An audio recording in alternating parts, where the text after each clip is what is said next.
My name is Eliza Vance. I'm 42, and for the past 15 years, I've been an architect, shaping spaces where people live, work, and find community. It's a profession built on structure, balance, and foresight, qualities I've tried, with varying success, to apply to my own life. I am also the single mother to my daughter, Maya, who at 17 is the most beautiful, intricate structure I have ever had the privilege of knowing. Building a life for us in the perpetually damp and green city of Port Blossom has been my life's defining project. The holiday season, with its short days and long, rain-slicked nights, often demands the most from me professionally. Last-minute revisions, client deadlines that fall on Christmas Eve. It's the nature of the industry. I have always navigated the quiet tensions with my parents and my sister for Maya's sake, believing that a fractured family was better than no family at all. But last Christmas, a line was crossed, not with a dramatic shattering, but with a quiet, soul-crushing dismissal that changed everything. When my own mother told my daughter there was no room for her at the Christmas table, forcing her to drive home alone through the rainy darkness to an empty apartment, my heart didn't just break, it was fundamentally redesigned. I didn't raise my voice. I didn't cause a scene. Instead, I began to draw up new blueprints for our lives. I chose architecture because I love the honesty of it. A building's integrity depends on its foundation. If the foundation is flawed, no amount of beautiful facade can hide the cracks that will eventually appear. The irony isn't lost on me that I spent years designing sturdy, welcoming spaces for strangers while allowing the foundation of my own family to crumble, failing to protect the person who was the very cornerstone of my world, Maya. My ex-husband, Daniel, and I separated when Maya was 8. The divorce was a quiet demolition, sad but necessary. His presence in Maya's life since has been like a distant architectural sketch, an idea of a father rather than a functional reality. He moved to London for a new venture 5 years ago, and his involvement dwindled to birthday cards with cash and sporadic video calls where the time difference was a convenient excuse for brevity. Maya, with her deep well of grace, stopped expecting more from him years ago. It's a source of quiet pain for me, but also a fierce point of pride in her emotional resilience. My parents, Arthur and Beatrice Vance, reside in Willow Creek, a manicured suburb about a 40-minute drive from the city.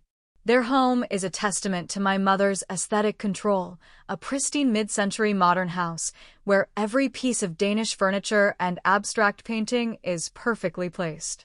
My father is a retired history professor, a man who lives more comfortably in the past than the present, often lost in books and quiet contemplation. My mother, a former art curator, has channeled her professional skills into the curation of her family, her home, and her image. My younger sister, Caroline, is my mother's masterpiece. She married David, a successful tech executive, and they have 2 children, Leo, who is 14, and Sophie, who is 11. Caroline followed the blueprint my mother laid out for a successful life: a prestigious university, a sensible marriage, a large home in the right neighborhood. I, on the other hand, was the deviation from the plan, the one who chose a demanding creative career, had a child with a musician, and ended up divorced. In my mother's gallery of a life, I was the painting that never quite hung straight. This dynamic of quiet approval and disapproval extended, inevitably, to our children. Leo and Sophie were celebrated. Their achievements in sports and academics were subjects of frequent, lengthy praise. Their gifts were extravagant, their places at the family table assured. Maya, with her gentle spirit and passion for songwriting, was often an afterthought. She wasn't loud or demanding. She was thoughtful, observant, and deeply artistic, qualities that were often overlooked in the Vance family ecosystem, where value was measured in more conventional terms. Despite this, Maya never stopped trying. She would spend weeks composing a new song on her guitar to play for my father's birthday, only to have him listen with polite distraction before asking Leo about his latest soccer tournament. She would help my mother in the kitchen for hours, enduring Beatrice's subtle critiques of her worn-in jeans or her preference for folk music over the classical pieces that were always playing softly in their home. "They just don't see you, my love," I would tell her as we drove home from another strained family dinner, the city lights blurring through the rain-streaked windshield.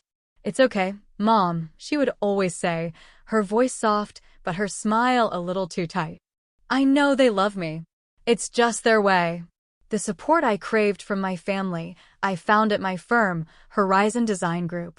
My mentor, Isabel, a senior partner who had shattered her own share of glass ceilings, was a source of constant encouragement. Childless by choice, she had taken a special interest in Maya, attending her school concerts and sending her obscure books on female poets and musicians. Christmas at my parents' house was always a production. Beatrice would begin planning in October, selecting a new, minimalist color scheme for the decorations and insisting on a formal dress code. In previous years, I'd managed to juggle my work schedule to be there, often arriving exhausted from a pre-dawn shift or leaving early to head back to the office. This year was different. My firm had won the contract for a new civic library, a legacy project for the city, and the final proposal was due at the end of the year. I knew by early December that I'd be working a 24-hour marathon session right through Christmas Day. It was a professional triumph, but a personal sacrifice. "Maya, I am so sorry about Christmas," I told her one evening as we sat in our cozy, slightly chaotic living room, surrounded by blueprints and books. Our own Christmas decorations consisted of a string of fairy lights and a collection of mismatched ornaments on a potted fiddle-leaf fig. Maya looked up from her guitar, a half-written melody lingering in the air. "Mom, it's okay. I'm 17, not 7. Grandma already called. She said I should absolutely still come for dinner." I stopped marking up a floor plan, a flicker of surprise and gratitude warming me. "Really? That was kind of her. See? They do care," Maya said, a genuine smile gracing her lips. "And I can drive myself now, so you don't have to worry." She had gotten her driver's license just 3 months prior, and the freedom of it was still a novelty. I hesitated. "I don't know, honey. It's a long drive on Christmas. The weather could be bad." "Mom," she interrupted gently, with that look of patient exasperation teenagers perfect. "It's a 40-minute drive on a main highway. I'll be careful. Besides, I already told Grandma I'd bring that pear and almond tart she loves." Her quiet excitement was palpable. This was a chance for her to feel grown up, trusted, and fully a part of the family celebration on her own terms. I couldn't deny her that. I called my mother to confirm. "Of course, she must come," Beatrice said, her voice crisp and efficient. "Family is paramount on Christmas. It's a pity your work is so demanding, Eliza, but I suppose someone has to build the world." I chose to ignore the familiar, subtle jab. "Thank you, Mom. What time should she be there?" 3 o'clock would be lovely. Dinner is at 5 sharp. And do remind her to wear something appropriate. We'll be using the good silver." It was settled. Maya would spend Christmas with the Vances while I finalized the designs for the new library. Though I felt the familiar pang of missing another holiday, I was relieved Maya wouldn't be alone. She would be with family. I trusted them with her. That was my first mistake. As Christmas approached, Maya's anticipation grew. She found a beautiful, deep green velvet dress at a vintage shop that made her auburn hair shine like fire.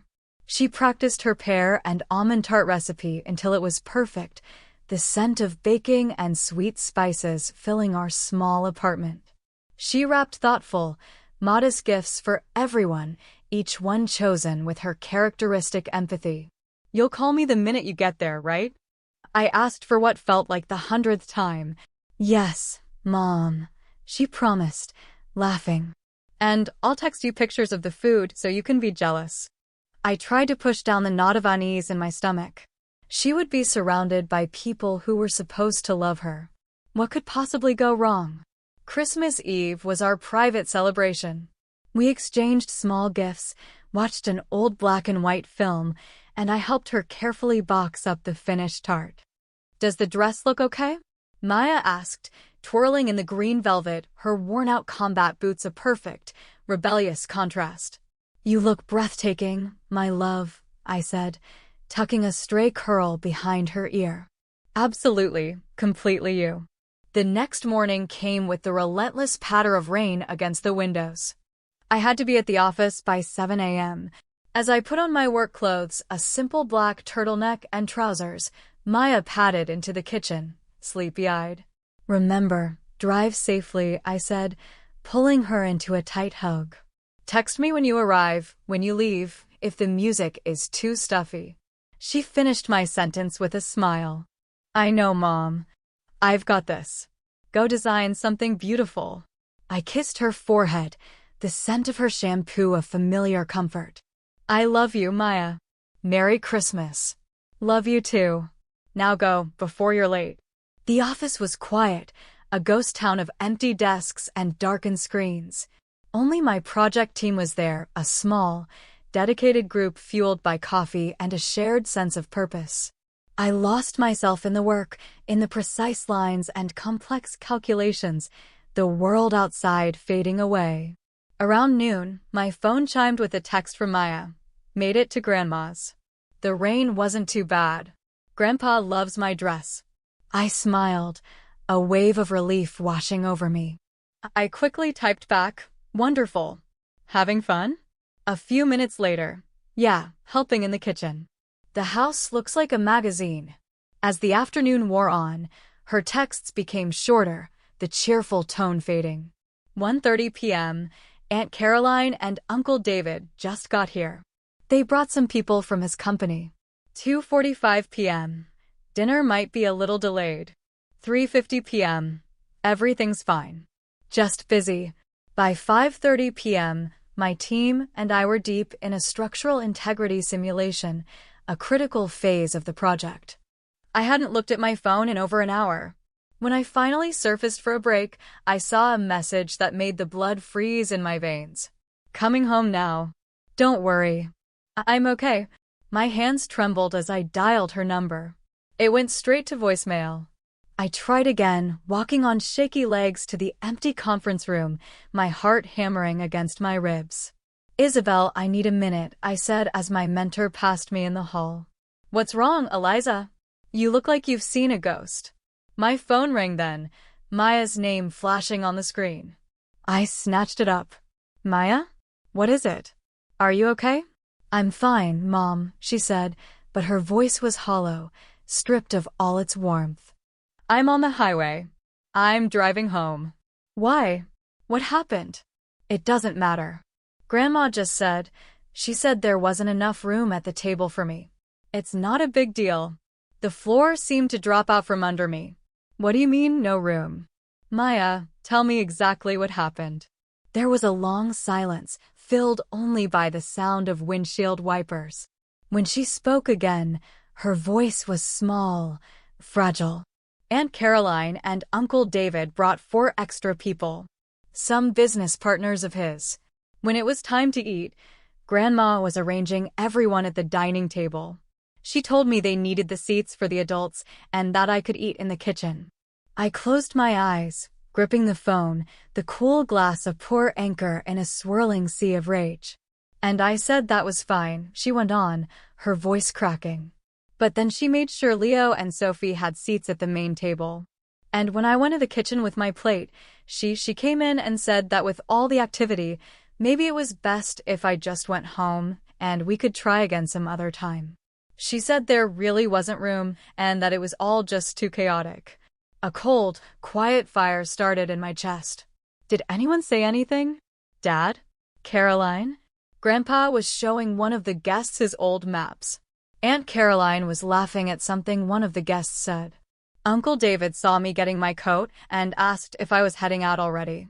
No one even noticed the tart I brought was still on the counter.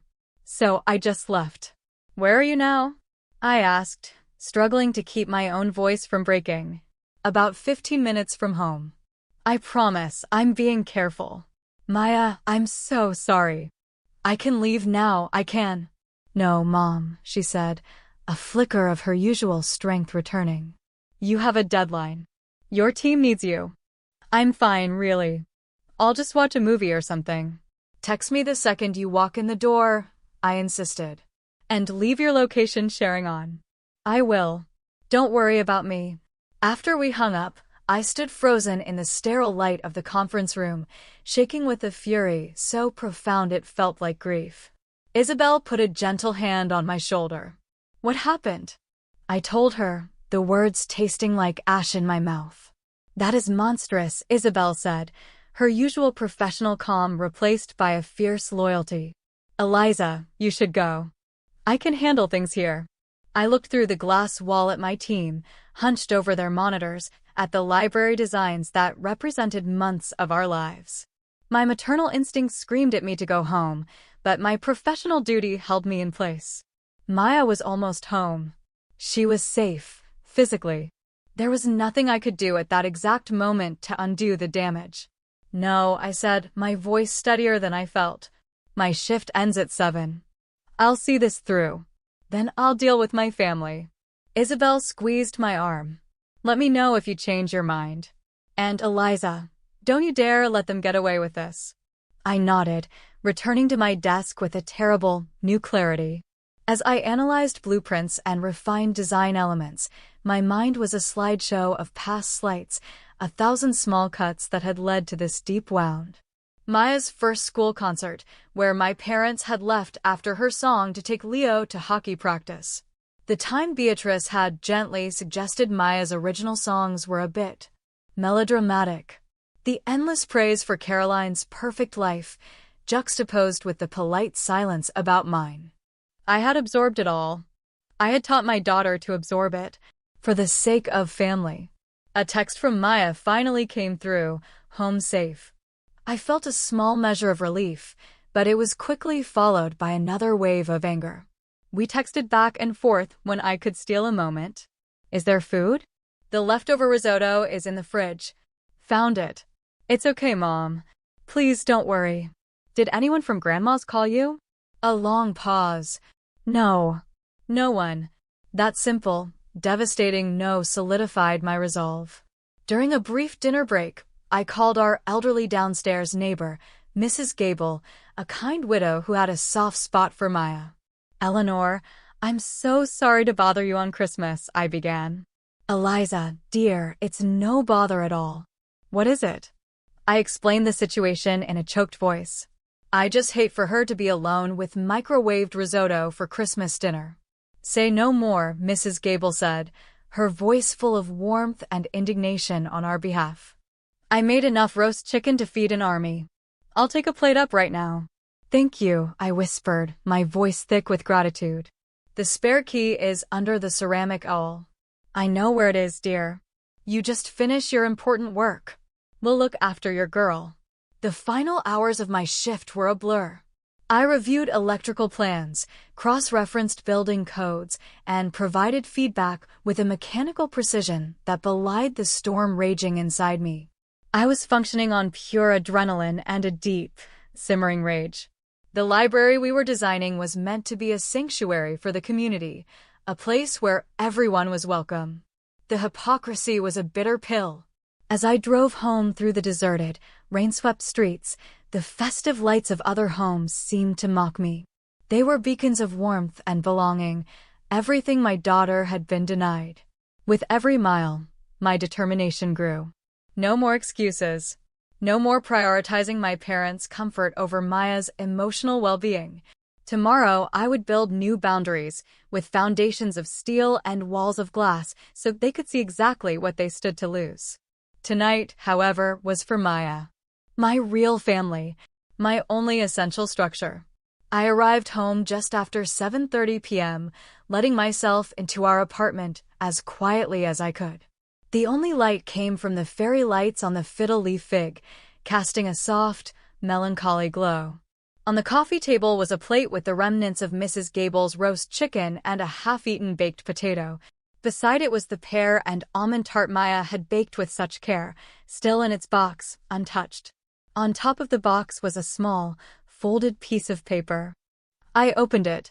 For Mom. I saved you a slice. My heart clenched. I walked down the short hallway to Maya's room and pushed the door open.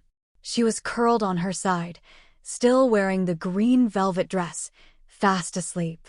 Her guitar was on the stand beside her bed, silent. Her phone lay on the pillow next to her, as if she had fallen asleep waiting for a call that never came. I could see the faint, silvery tracks of dried tears on her cheeks in the dim light from the hallway. On her nightstand was the small, wrapped gift I'd left for her, a vintage fountain pen for her songwriting journal. It was unopened. A small pile of crumpled tissues lay on the floor beside her bed. On her desk, the presents she had so carefully chosen and wrapped for my parents and Caroline's family sat in a neat, heartbreaking stack. Seeing her like that, so vulnerable, so let down by the very people who should have cherished her, unleashed a primal wave of fury within me. This was my child, my brilliant, empathetic daughter, who had been made to feel like an inconvenience, a problem to be solved by sending her away. She had driven home alone in the dark, eaten a stranger's pity dinner, and cried herself to sleep on Christmas Day. I sat on the edge of her bed, my hand hovering over her back before I gently rested it between her shoulder blades. Her eyes fluttered open. "Mom," she murmured, her voice raspy with sleep. "You're home."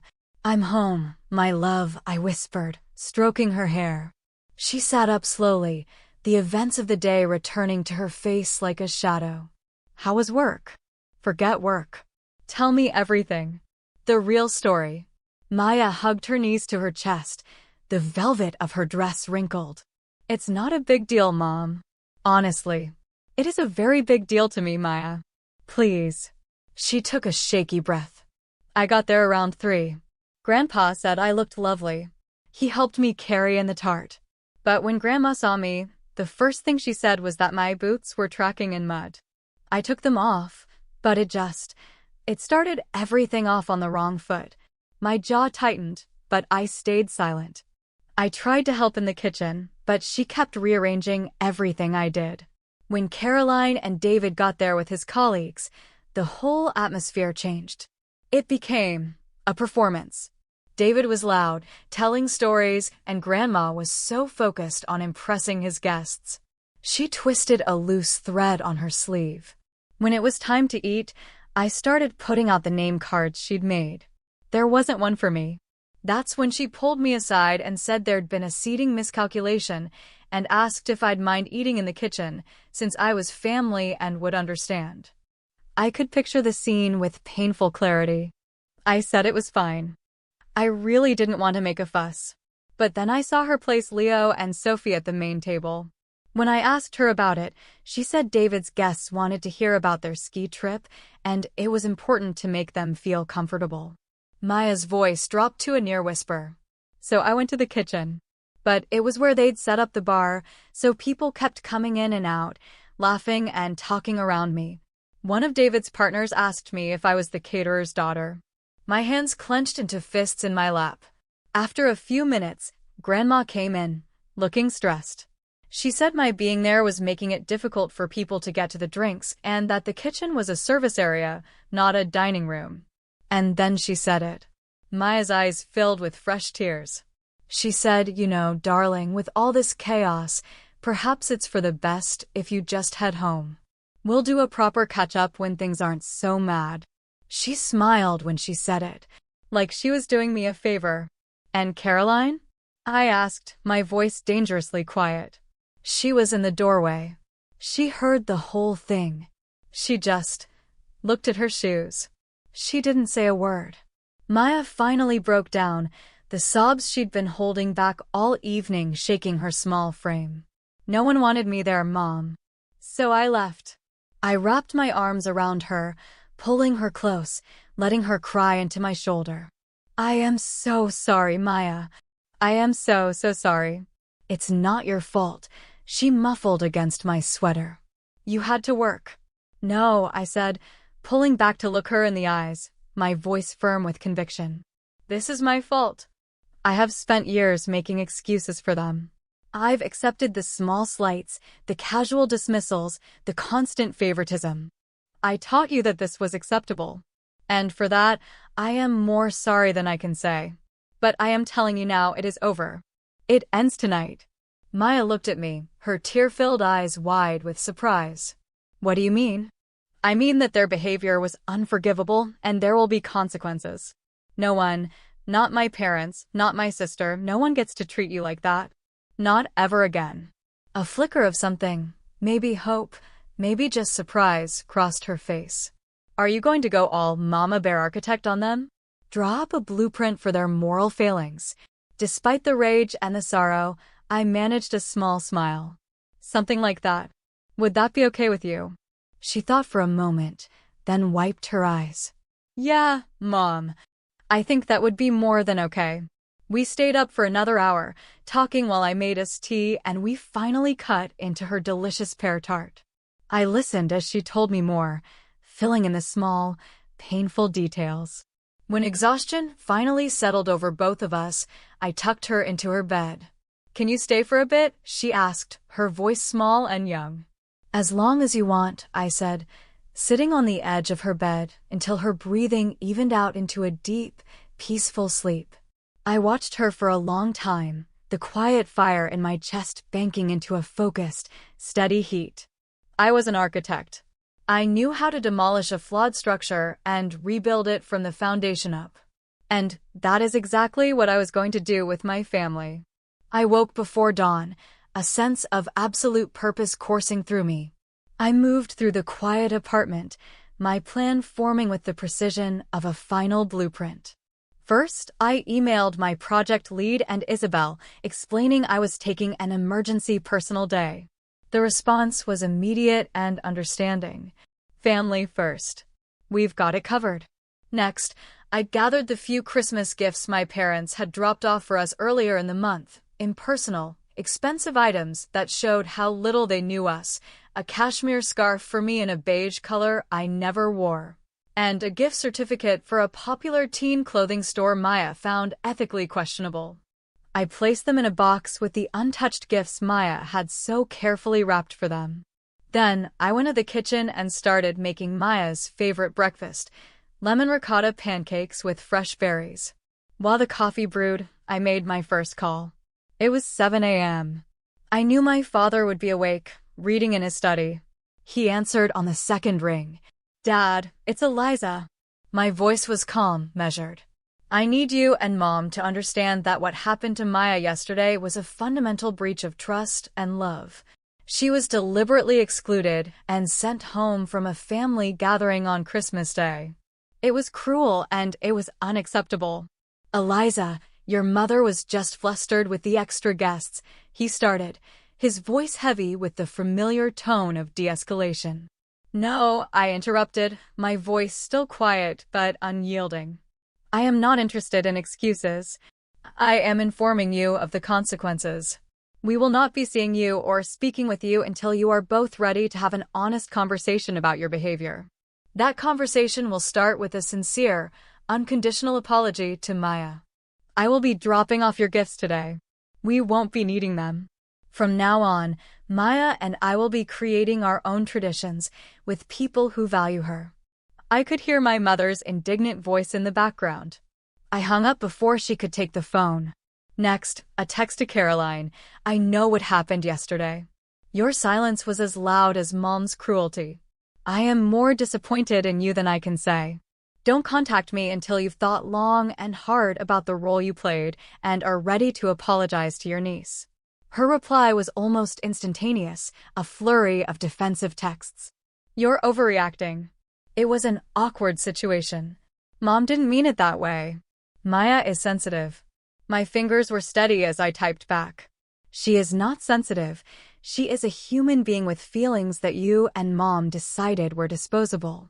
Would you have allowed Leo or Sophie to be treated that way? Your answer to that question tells you everything you need to know. We are done until you are ready to take responsibility. I then muted both of their threads. I put my phone down, feeling a profound sense of release. The air in the apartment felt lighter. Just then, Maya appeared in the kitchen doorway, drawn by the smell of pancakes. "Morning," she said, her eyes wary. "Is everything?" "Everything is about to be much, much better," I said, sliding a plate of pancakes in front of her. I took the day off. "I thought we could have our own Christmas today. A do-over." A slow smile spread across her face. "Really? But your project is in good hands. Today is for us."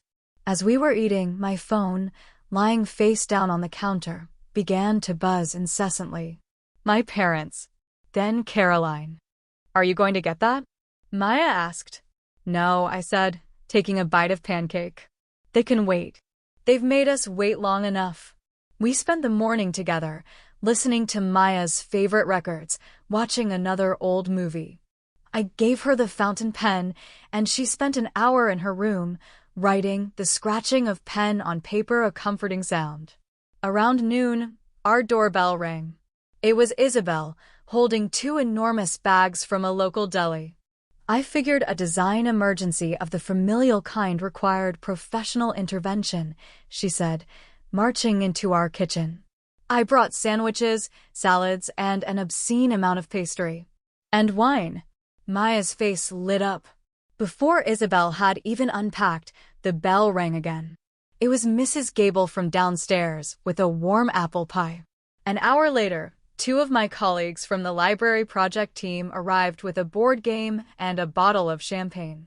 We finished the final submission. One of them, a young architect named Ben, announced.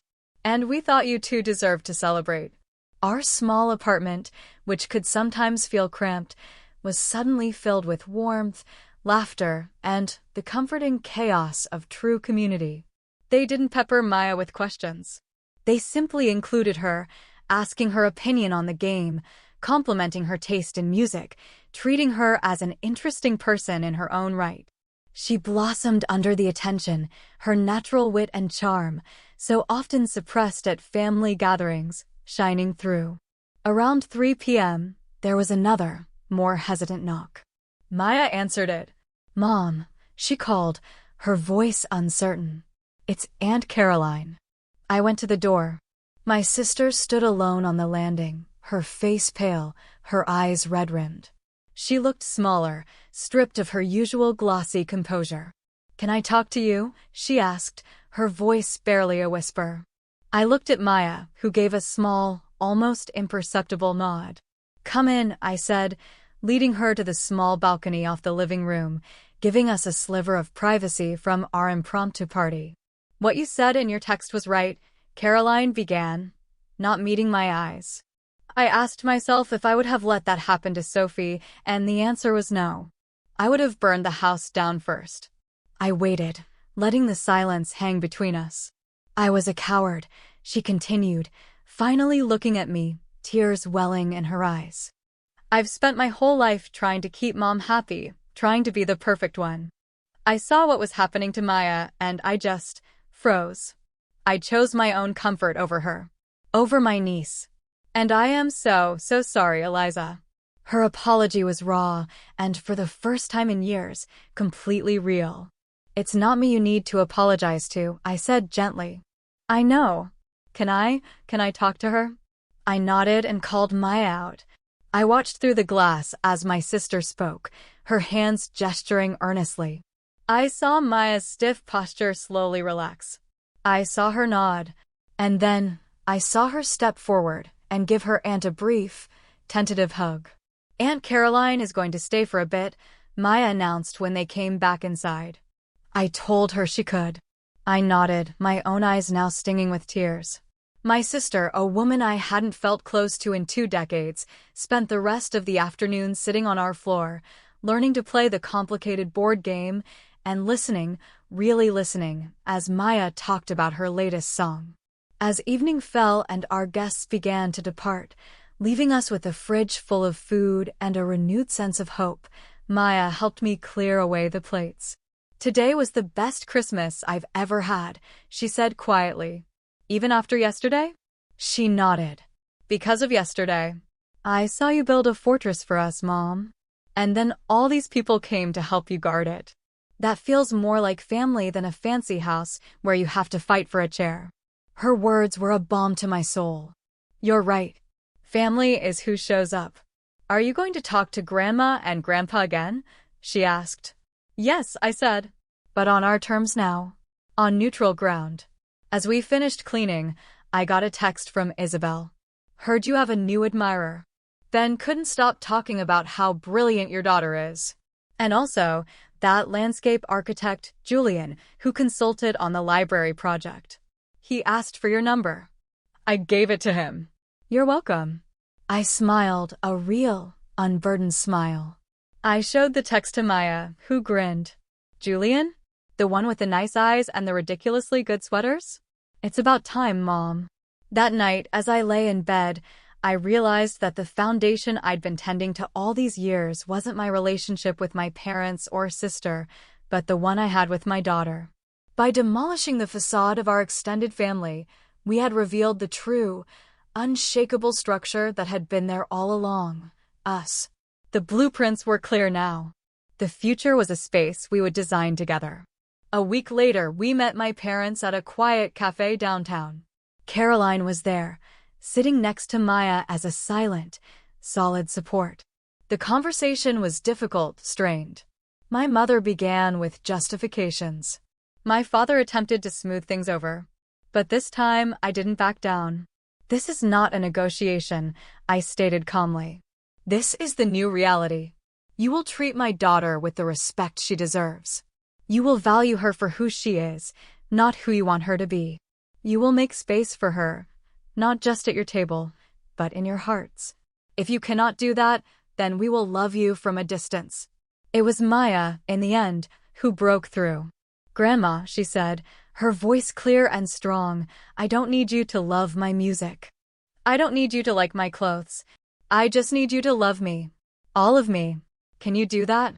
For the first time, I saw my mother's perfectly curated composure crack. I saw the curator replaced by a grandmother, looking at her granddaughter as if for the first time. Yes, Maya, she whispered, her eyes shining with unshed tears. I can. It was not a perfect ending. It was a foundation. The rebuilding would be slow, painstaking work. There would be setbacks, old habits that would need to be unlearned, and trust that would need to be painstakingly earned. But as we left the cafe that day, with Caroline's arm linked through Maya's, I felt the solid ground beneath my feet. We had survived the demolition. Now, the beautiful, messy, authentic work of reconstruction could begin.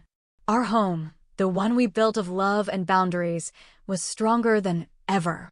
It was a space designed for us, by us, and finally, it was a place where everyone who entered knew they were welcome.